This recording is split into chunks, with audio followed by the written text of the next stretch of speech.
Hi, my name is Abdul Latif and I'm an English teacher. Here I'm going to talk about tenses and the conventional methods and the non-conventional, what I should say, uh, the new one, or you can say my method. So it is like this, as I think I should change the font. It's a bigger one, more space, so we can do it. Put on. All right. So tenses, and there are present, past, future, and the conventional method or non-practical method is that we learn four different kinds of present, past, and future, like indefinite, continuous, perfect, and perfect continuous. So that means each present has four different kinds of sentences, and past has four different kinds of sentences, and future has four different kinds of sentences. And further, they are identified as simple or negative or interrogative or um, negative interrogative. So we can change them into,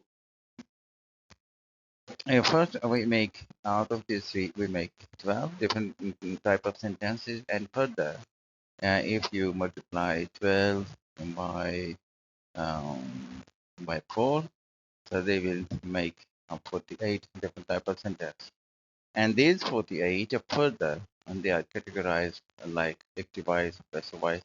So 2 times 60 multiplied by 100, they make almost 100, sorry, only 96 type, about 100, 96 different type of sentences.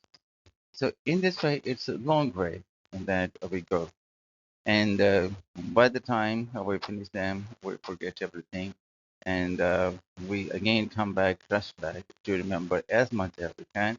And what remains in our mind is that present indefinite, present continuous, present perfect. And this much we know, and very surprisingly, and those who speak English, and we just poke them with these sentences and that these questions that do you know present indefinite? Do you know present continuous? And the one who speaks he says no, I don't know. Okay, only so the one feels very proud that by retaining the knowledge of present indefinite continuous perfect. So we have changed a lot of things to shelter us. So it's like this. It's good for teachers. The same skills and the grammarians they pass on to the students, and the students they keep going. And the thing is absence of language. If there is no language, this type of knowledge, I think it is not practical. I learned them, but I don't practice them. I don't remember them. I don't. They don't come to my mind. They don't help me to speak English as well.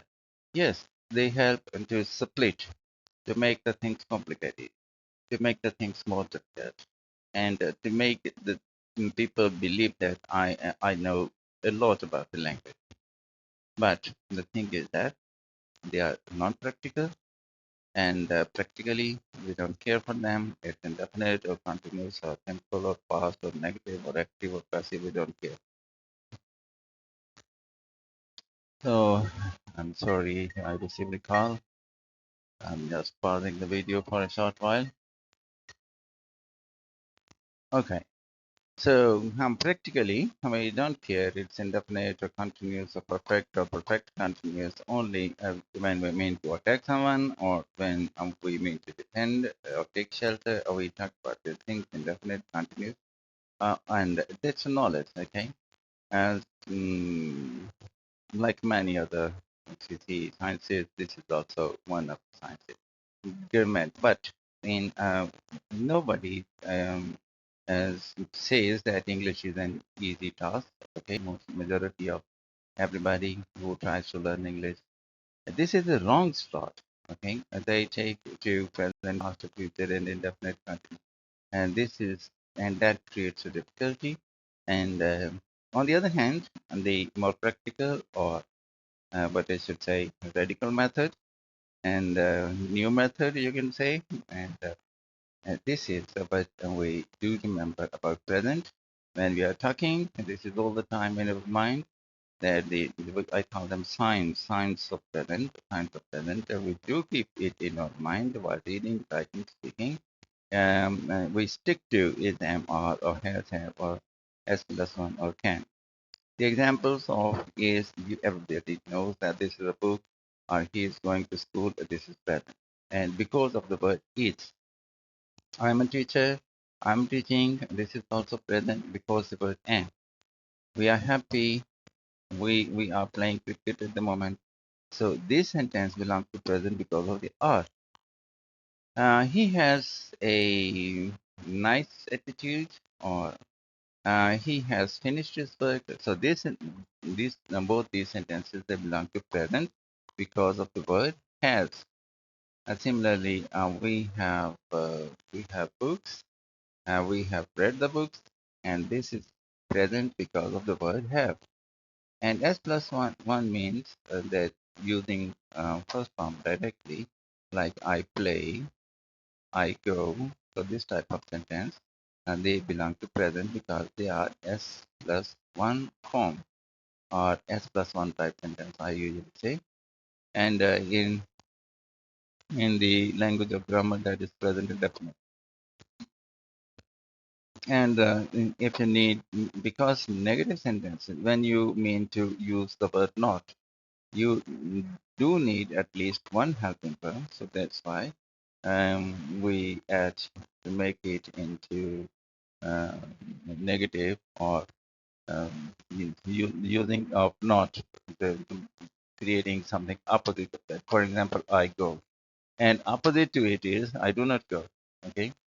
So when we mean to say not go, so we do need one helping verb. If it is s plus one type sentence, we use do or does.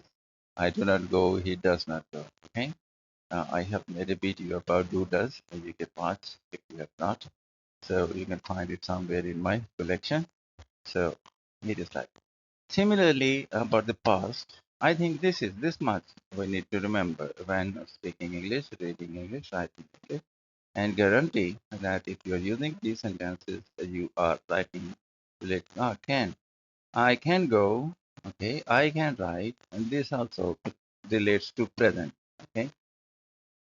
But it has never been mentioned that this is present. Okay. But it is used in present tense. I have seen it very frequently. Now the past tense. Similarly, the last is present, present indefinite, continuous, perfect, perfect continuous, and their examples are as further they are changed into, they are developed into simple, negative, interrogative, interrogative, negative, and then further they are made into negative, passive. Another 96.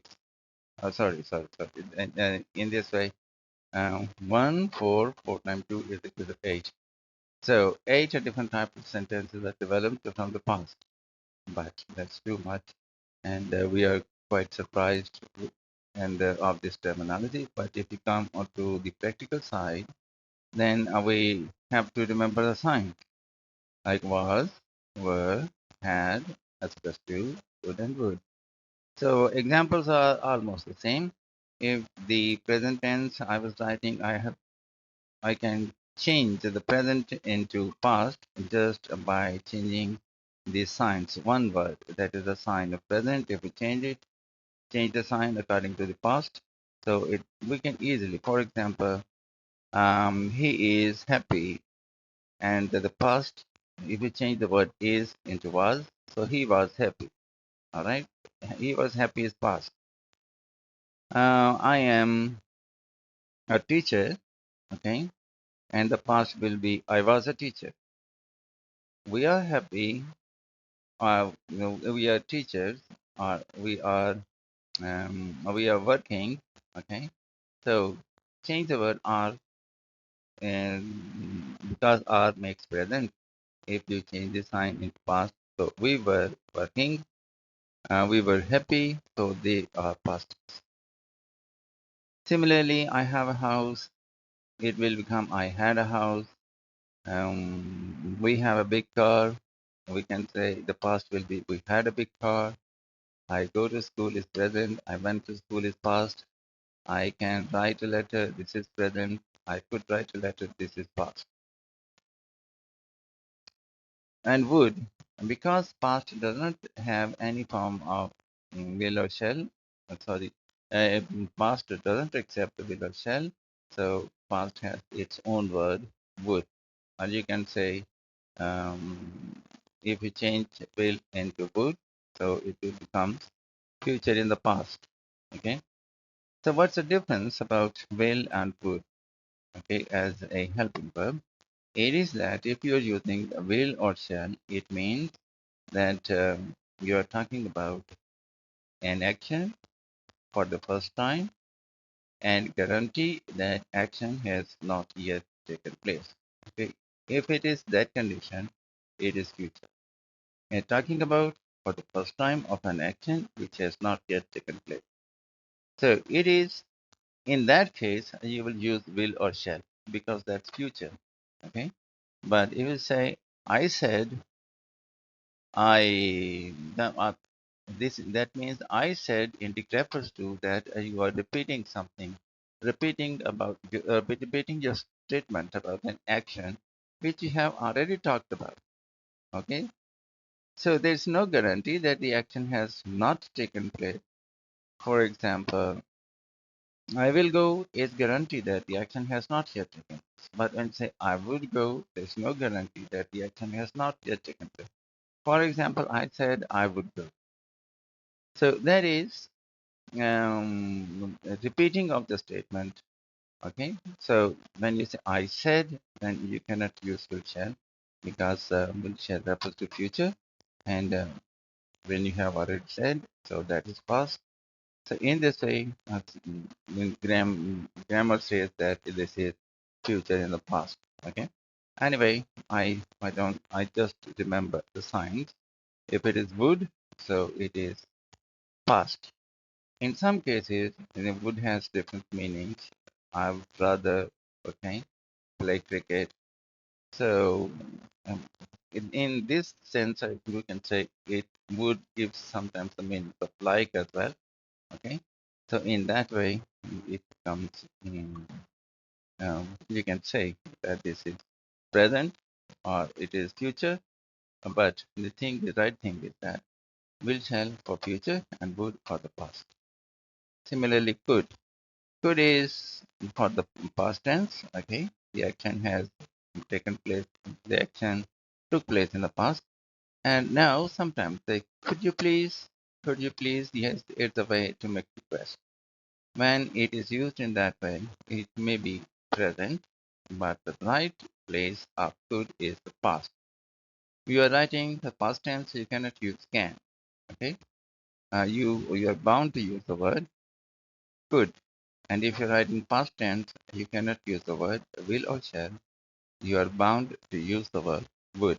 So this is easy, and we do need it. Okay, when you are studying tenses, whatever method is it, it is, and if you don't come to identification of present, past, and future um, with the help of helping verbs, okay, so it is fine. So helping verbs, you can say what is helping. I usually call them helping words. Okay, helping words are they help us a lot in a different way. It is that identification of present, past, and future, and they also help us what form of verb we should use. That is in the grammar. Here I'm talking about the tenses, and by chance, in conventional method, we just mix up tenses and grammar. But for a useful purpose, I don't do this. I keep tenses as separate part and the grammar as separate part. So here I'm talking about tenses is identification of present, past, and future.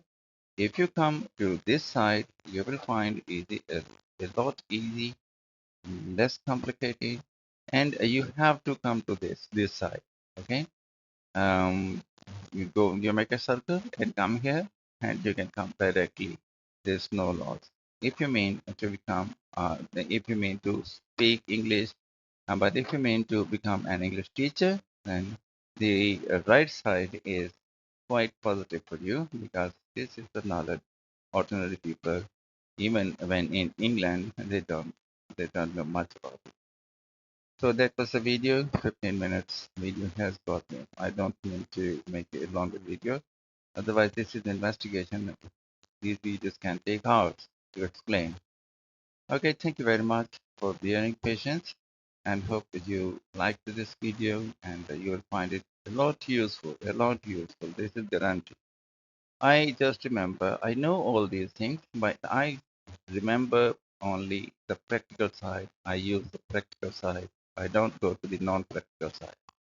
Thank you very much for watching this video. Being an English teacher, I should have referred to indefinite continuous. I could tell that, but I say, if you go to that side, you will be confused, you will be puzzled. Okay, once again, thank you very much for watching this video. Do take care of yourself and remember me in your prayers. Hope to talk to you in another video. Till then, goodbye.